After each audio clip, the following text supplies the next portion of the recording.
স্কুলে পড়ছো বা কলেজে পড়ছো বা যারা অফিসে যাচ্ছ তারা ভাবছো তো যে কিভাবে গোপাল সোনাকে সেবা দেবে। রাধে রাধে বন্ধুরা, চলে আসলাম তোমাদের কাছে একটা অন্য ব্লগ শেয়ার করার জন্যে। আজকে ব্লগটা শেয়ার করছি যারা নতুন গোপাল এনেছো, স্কুলে পড়ছো বা কলেজে পড়ছো, যারা নতুন গোপাল এনেছো, ভিডিওটা কিন্তু একদম তাদের জন্য। তো দেখো, মানে যারা স্কুলে পড়ছো কলেজে পড়ছো তারা সকালের সেবা তো দিচ্ছ, কিন্তু দুপুরের সেবাটা কি করে দেবে সেটাই তোমরা ভাবছো যে দুপুরের সেবাটা গোপাল সোনাকে আমি কি করে দেব। তো সেটাই এখানে বলছি। তো দেখো, গোপাল সোনাকে সকালে যখন তোমরা স্কুলে বার হচ্ছ তখন তো তোমরা স্কুলে যাওয়ার আগে নিজেরা স্নান করে গোপাল সোনাকে স্নান করিয়ে সেবা দিচ্ছ। তো দুপুরের সেবাটা, এই দেখো গোপাল সোনার পাশে আমি দুটো ছোট ছোট কৌটো আছে রাখা। এই কৌটোর মধ্যে এরকম ছোট ছোট দুটো কৌটোর মধ্যে কিন্তু তোমরা যে কোনো একটা কৌটোর মধ্যে ড্রাই ফ্রুট জাতীয় খাবার, যেমন লাড্ডু, সোমপাপড়ি, ক্যাডবেরি বা বিস্কুট, এরকম ধরনের খাবার রেখে যেতে পারো। আবার ছোট যদি টিফিন কৌটো থাকে বা ছোট বাটি থাকে, সেই বাটির মধ্যে কিছু ফল, পেয়ারা, শসা বা কলা, এরকম ফল কেটে রেখে যেতে পারো তুলসী পাতা দিয়ে ঢাকা দিয়ে। আর ঘটিতে একটু জল রেখে যাবে তুলসী পাতা দিয়ে, ঘটিটা আর একটা থালা দিয়ে চাপা দিয়ে দেবে। তার মাথায় একটা গ্লাস রাখলে, এবার গোপাল সোনার পাশে একটা গোমাতা রাখলে, যদি গোমাতা থাকে তো গোমাতা রেখে যাবে, আর যদি গোমাতা না থাকে তো গোপাল সোনাকে বলবে যে গোপাল সোনা, আমি তো তোমার সকালের সেবা দিয়ে গেলাম, আমি তো দুপুরে বাড়িতে থাকবো না, তো এই কৌটোর মধ্যে, যদি কৌটোর মধ্যে দাও কৌটো বলবে, আর যদি বাটি দাও তো বলবে যে এরকম বাটির মধ্যে বা কৌটোর মধ্যে তোমার সেবা রেখে গেলাম, তুমি দুপুরবেলা যখন তোমার খিদে পাবে তখন তুমি সেবা নিও। আর যদি গোমাতা থাকে তো গোমাতাকে বলে যাবে যে গোমাতা, আমি আমার গোপাল সোনাকে তোমার কাছে রেখে গেলাম, আমি তো দুপুরে বাড়িতে থাকবো না, তুমি আমার গোপাল সোনাকে সেবা দিয়ে দিও, এরকম বলে যাবে। তো বলে তোমরা স্কুলে চলে গেলে, স্কুলে গিয়ে ঠিক দুপুরবেলা যেমন টাইমে তোমরা দুপুরবেলা গোপাল সোনাকে সেবা দাও, সেরকম সময় তোমরা মৌনসেবাও দিতে পারো। দুপুরবেলা যদি 1টাতে সেবা দাও বা 1:30টাতে সেবা দাও কি 12টার সময়, মনে মনে তোমরা বলে দিতে পারো যে গোপাল সোনা, এখন তো তোমার দুপুরে সেবা নেবার সময় হয়েছে, তুমি সেবা নিয়ে নাও, এরকম তোমরা বলে দিতে পারো। এরকমভাবে মৌন সেবাও গোপাল সোনাকে দেওয়া যায়।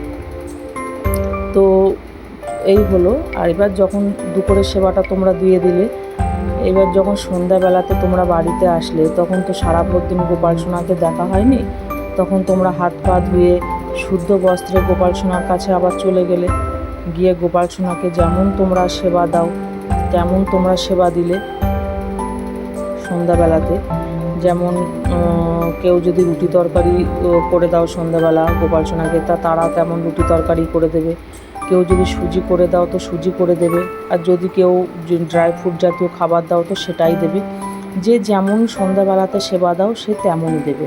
আমি কিন্তু মানে বলছি না যে এটাই করে দিতে হবে, মানে সহজ সরল পদ্ধতিতে যেভাবে তোমরা সেবা দিতে পারবে সেইভাবেই কিন্তু তোমরা সেবা দেবে।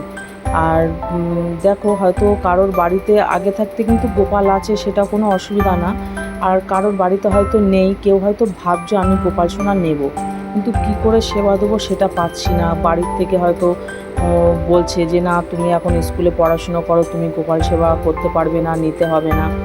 কিন্তু সেটা কিন্তু বাড়ির অমতে না নেওয়াই ভালো। কেননা হয়তো তারা বুঝেছে বাড়ির লোক যে তুমি হয়তো এখন পড়াশুনো করতে করতে সেটা পারবে না, কেন বাড়ির লোকও গোপাল সোনার সেবা করতে চাইছে না, ভয় পাচ্ছে। অনেকে আছে কেমন জানো, অনেকে আছে গোপাল সোনা তো তারা নিজেরাই তো গোপাল সোনার সেবা তো করতে চায় না, বা কেউ যদি করতে চায় তাকেও বলবে না, তুই এখন নিস না, তুই পারবি না, এরকম ভয় দেখায়। কিন্তু এটা ভয়ের কোনো ব্যাপার না। গোপাল সোনার যখন ইচ্ছা হয় না, গোপাল সোনা ঠিক তার সেবা তোমার কাছ থেকে করিয়ে নেবে। তার যদি মনে হয় সে তোমার কাছ থেকে সেবা নেবে, সে ঠিক কারোর না কারোর হাত দিয়ে বা তোমার হাত দিয়ে দেখবে সে ঠিক তোমার ঘরে প্রবেশ করবে। আর সে যখন ঘরে আসে, সে যখন ভাই বোন বা নিজের সন্তান রূপেই কিন্তু ঘরে আসে, আর সে কিন্তু সব বোঝে যে কে কেমনভাবে আমার সেবা দিতে পারবে। সে তো বাড়ির কাজকর্ম সব তো বোঝে। আমরাও তো গোপাল সেবা করি। আমার বাড়িতে যখন এসেছিলো গোপাল সোনা, আমি কিন্তু টোটালি মানে আমার আশেপাশে বলো বা আমি মানে একদমই জানতাম না যে গোপাল সেবা কীভাবে করতে হয়। কিন্তু গোপাল সোনা কিন্তু আস্তে আস্তে ঠিক আমার কাছ থেকে ও যখন সেবা নেওয়ার দরকার হয়েছে ঠিক কিন্তু সেবা নিয়ে নিয়েছে। তো তোমার বাড়িতেও যদি ওরকম হয় তো দেখবে তুমি গোপাল সোনার দায়িত্ব নিয়ে তুমি সেবা নিলে। আমি কিন্তু বলছি না জোর করে যে তুমি গোপাল সোনাকে আনো। যদি গোপাল সোনাকে তুমি এনে থাকো তো কেউ যদি করতে না চায়, তুমি নিজের দায়িত্বেই গোপাল সোনাকে সেবা দিলে।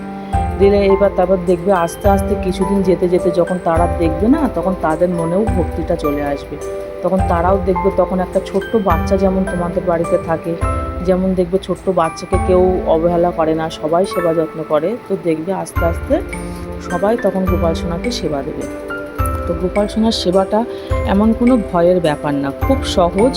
ওটা কোনো ব্যাপার না। সকালবেলা তো এমনি মানুষ তো চান টান করে তো সেবা দিচ্ছে, তুমি তো দিচ্ছ। আর দুপুরবেলা তো ধরো মারা থাকে, মারা তো সেবা যদি দিতে যায় ঠাকুর ঘরে, তো তখন তো সেই সঙ্গে গোপাল সোনারও সেবা হয়ে যাবে। আর যদি কারোর বাড়িতে যদি সেরকম না থাকে তো তুমি নিজেই ওরকম বাটিতে বা কৌটোতে করে দিয়ে গেলে দুপুরবেলা। তো এরমভাবেও সেবা দেওয়া যায়। আমিও কিন্তু এরমভাবে অনেকবারই সেবা দিয়েছি যখন বাইরে গেছি, বা আমি যখন বাড়িতে থাকতাম না তখন কিন্তু আমিও কিন্তু এইভাবে কৌটোতে বাটিতে কিন্তু ওরকম ফল বা ড্রাই ফ্রুট খাবার রেখে যেতাম, আবার সন্ধ্যাতে এসে দিতাম।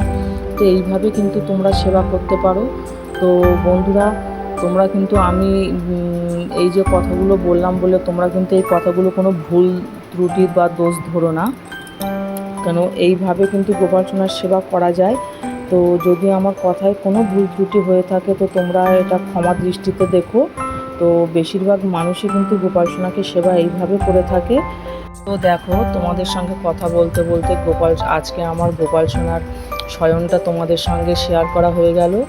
তো ভিডিওটা আমি বেশি বড় করব না, এখানেই শেষ করব। তো তোমরা ভিডিওটা দেখতে থাকো, আর ভিডিওটা দেখে তোমাদের কেমন লেগেছে লাইক কমেন্ট শেয়ার করে বলো। তো ভিডিওটা আমি এখানেই শেষ করছি। রাধে রাধে।